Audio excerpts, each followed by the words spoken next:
25 కోట్ల మందిని పేదరికం నుంచి బయటకు తీసుకొచ్చామని చెబుతారు.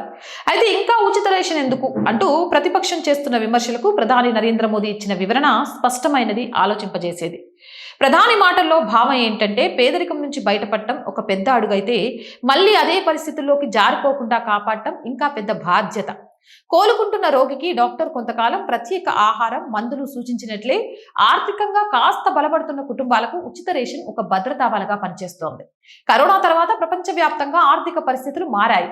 ధరల పెరుగుదల, ఉద్యోగాల్లో మార్పులు, కుటుంబాలపై అదనపు భారం వంటి సమస్యలు ఉన్నాయి. ఇలాంటి సమయంలో ఆహార భద్రతను కల్పించడం ద్వారా ప్రభుత్వం 2 ముఖ్యమైన లక్ష్యాలను సాధించాలని చూస్తోంది.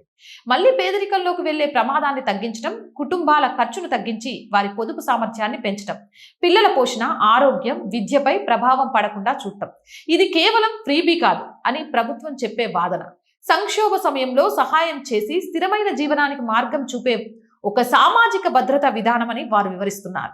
ఒక దేశం అభివృద్ధి అంటే కేవలం గణాంకాలు కాదు, సాధారణ కుటుంబ భవిష్యత్తుపై నమ్మకం కలిగించడం కూడా అంతే ముఖ్యమని ఈ విధానం చెబుతోంది.